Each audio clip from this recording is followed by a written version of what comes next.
Hey YouTube, welcome back to my channel. If you're new here, we like to talk about true crime, mysteries, unsolved case files, you name it. And if you're a returning subscriber, hey girl. Today we're going to be talking about the Colonial Parkway Murders. Have you heard of it? Let's jump right into it.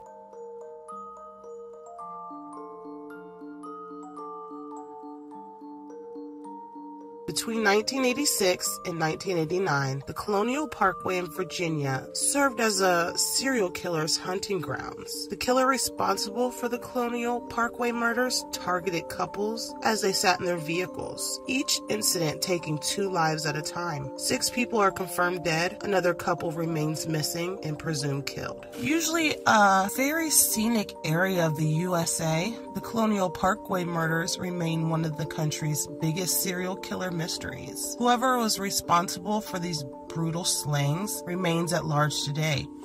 Creepy, right? Colonial Parkway is a 22-mile long stretch that intersects 3 points of the historic Triangle of Virginia, the cities known as Jamestown, Williamsburg, and Yorktown. A serial killer, or killers, since we have no real idea who was behind these murders, roamed scenic, beautiful Colonial Parkway in the late 1980s. Known for serene and historical monuments that are there, Colonial Parkway makes for breathtaking sightseeing for any passerby. During the daytime hours, that is. Driving through it is just so enjoyable, effortless experience, but the route can be much more daunting at night. Long stretches of the road are missing its street lamps or road lights, making it crazy hard to see for inexperienced drivers.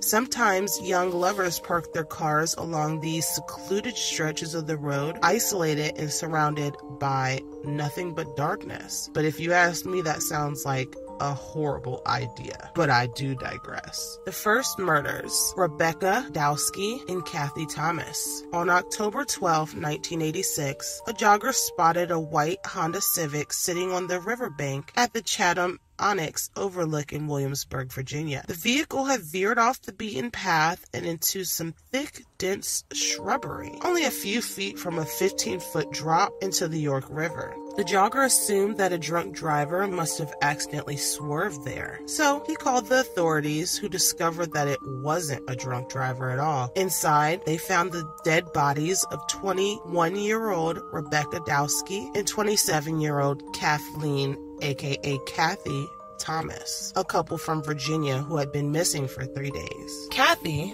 a U.S. Naval Academy graduate, and Rebecca, a student at the University of William and Mary, were romantically involved. Kathy's body lay in the hatchback, while Rebecca's body was in the back seat. But strangely, very little blood was found in the vehicle, and I mean very little, indicating the murders occurred somewhere else. An autopsy report showed that both Kathy and Rebecca suffered strangulation, bound with rope, and had their throats slit. The killer attempted to incinerate the bodies in the vehicle with gasoline, but ultimately failed to do so. The scene became immediately labeled as a double homicide, but since there were no evidence of sexual assault and nothing had been stolen from the victims, law enforcement really struggled with the second murders, David Knobling and Robin Edwards. Nothing else happened until 11 months later, when the Colonial Parkway killer would strike again. On September 21st, 1987, a patrolling police officer discovered a vehicle on the bank of the James River in Virginia. The particular area was notable as a lover's lane. Remember how I said couples would park their cars? Well, they named this area Lover's Lane. And so it was common to find parked cars on the roadside often. However, the officer found the black Ford Ranger with both doors open, the driver's window partially rolled down, the engine running, radio playing,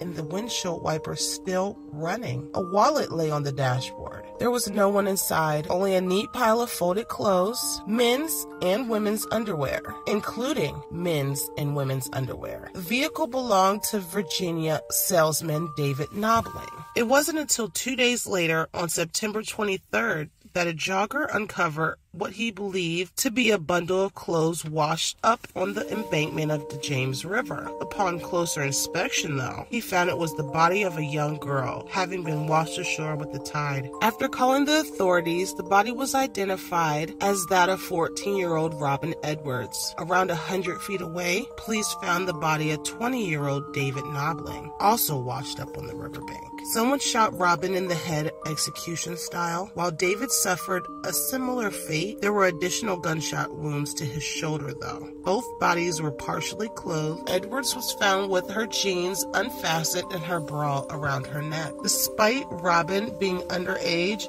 and David having a pregnant girlfriend, the two were believed to be romantically involved. With the circumstances being similar to the double homicide the previous year, police quickly linked the two crimes. But due to lack of evidence and leads, the trail went cold. Missing students: Richard Call and Cassandra Haley. Around 7 months later, on April 10th, 1980, two students from Christopher Newport University vanished. 20-year-old Richard Call and 18-year-old Cassandra Haley. They were on their first date that evening, but neither returned home. The following day, Richard's red 1982 Toyota Celica was found near the York River overlook along the Colonial Parkway. Call's driver's side door was open and his wallet and Cassandra's purse lay inside. There was no one inside. Investigators found 2 piles of clothes and some of their personal belongings, very similar to the last case. Police later confirmed that it was the same clothing Richard and Cassandra wore the night before they disappeared. Police dogs tracked the 2 students sent to the York River shoreline, but both of them are missing still to this day. The most prevalent theory that their bodies washed away with the river flow. However, some investigators are reluctant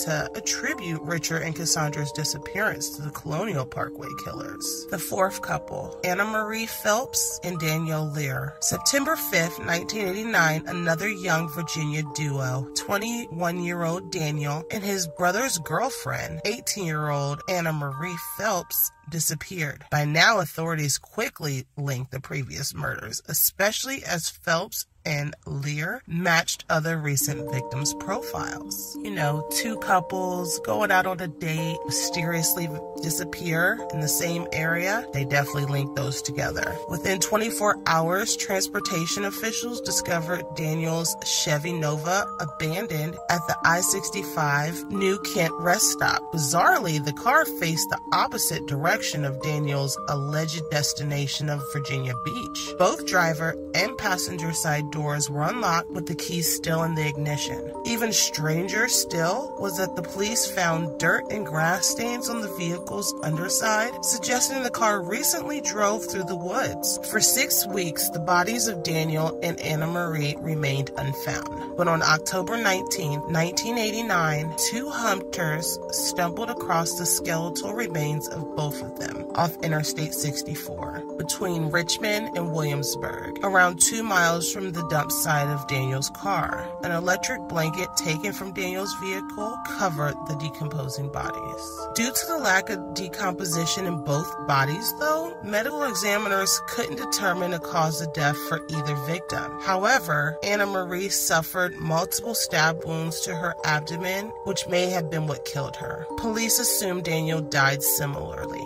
This evidence marked the first lacerations found on a potential Colonial Parkway killer victim. Everyone else had been shot. There are a couple victims that have been unconfirmed, so they're not sure if these murders are associated with the Colonial Parkway murders or not. But the names are Lolly Winans and Juliana Williams. 2 women killed many years later are the killer's last victims. Lolly Winans and Juliana Williams, a couple from Virginia, vanished in late May 1996. Their disappearance occurred 7 years after the last known Colonial Parkway murder. The couple ventured into a national park on a camping trip, last seen alive by a park ranger on May 24th. On June 1st, another park ranger found the bodies of Lolly and Juliana. Both of them had their throats slit to the point of near decapitation. The women were restrained with duct tape, gagged, and undressed. Lolly lay dead in their tent. Park rangers found Julie with her sleeping bag about 30 feet away near an embankment. Now, in the summer of 2010, some of the victims' family members commissioned a private detective named Sting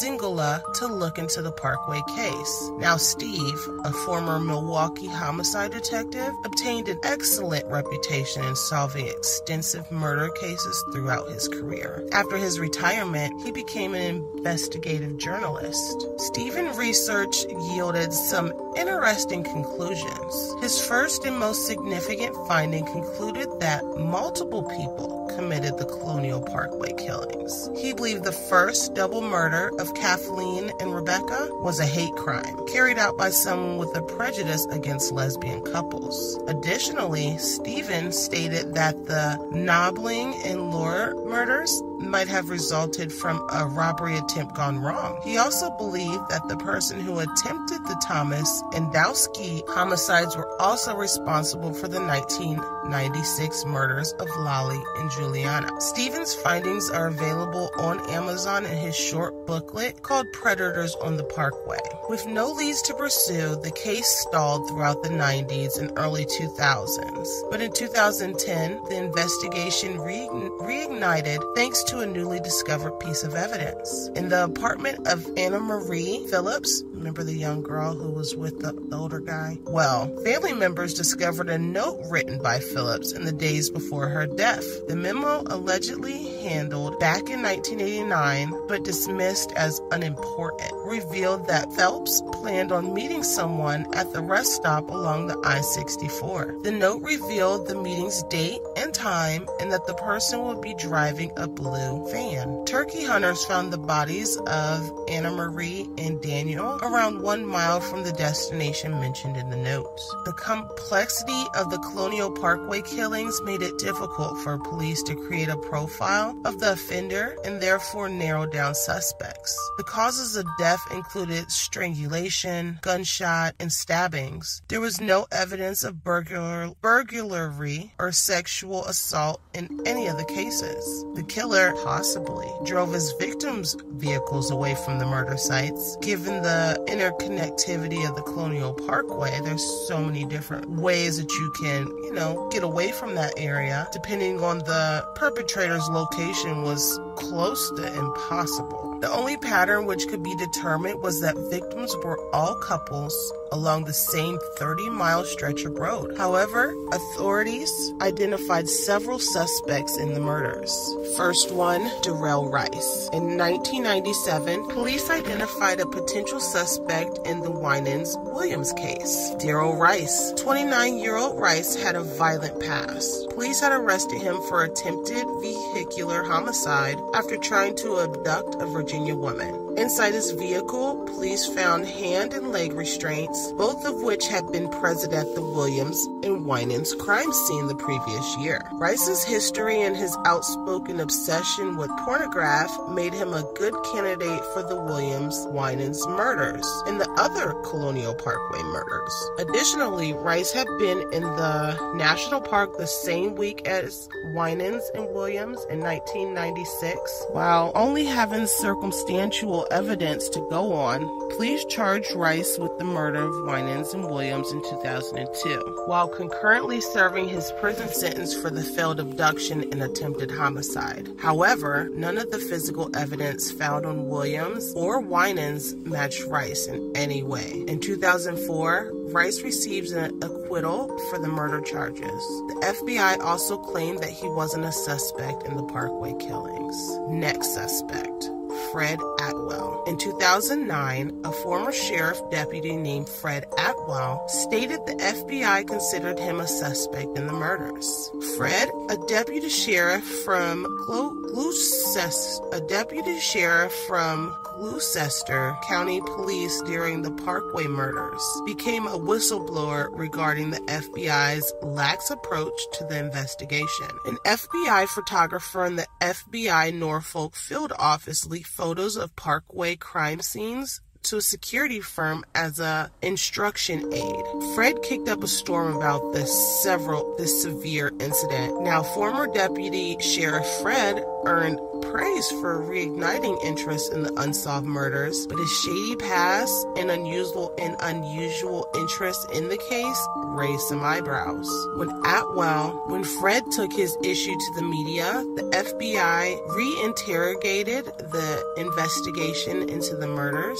The FBI started to relook into the investigation into the murders and soon found Fred a viable suspect. Although Fred didn't investigate the murders while a deputy sheriff, the case did interest him, as it did many. It also came to light that Fred had something of a shady past, as we did mention. Before becoming a deputy in 1981, police arrested Fred for several burglaries across Gloucester County. He had already served a long stint in prison not long after becoming a suspect in 2010. Fred attempted to rob a woman in Roanoke County, Virginia, claiming to be homeless and desperate for money. In 2011, Fred scammed some family members of the victims. Some of the family pooled money together to fund a private investigation into the murders.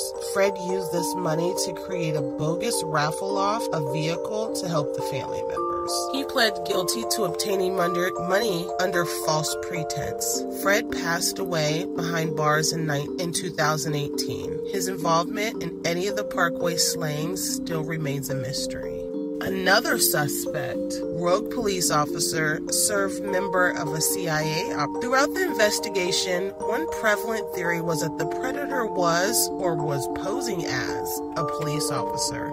Given that several of the vehicles discovered in the case had their windows partially rolled down, suggested that the vehicles may have complied with the stop and search request. Additionally, police found several victims' wallets left on the dashboard. Another more outlandish theory is that a member of the U.S. military is the Colonial Parkway killer. The theory is based on the many military bases along the Parkway route. Additionally, several of the case scenes were within a mile of Camp Peary, a training camp for new CIA recruits. However, this rumor is not verified. Speculation exists that the serial killer's first victims may have been Michael Margaret, who was 21, and Donna Hall, who was 18. A retired dentist found their bodies on August 21st, 1984, next to Mike's Jeep in a wooded area near King's Crossing apartment complex in Richmond, Virginia. Michael and Donna received multiple stab wounds and their throats slashed without any apparent motive. The passenger door was open and the key still in the ignition. Brian Craig was last seen at the Hampton Dance Club. His body was found in 1987 in a marshy area of the James River in Suffolk, Virginia.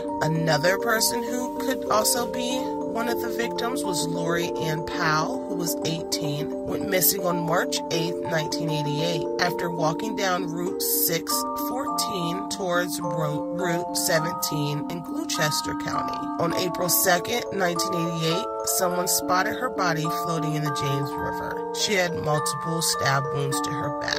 Despite a resurgence in the Colonial Parkway murders around 2010, there have been no advances in the case since then.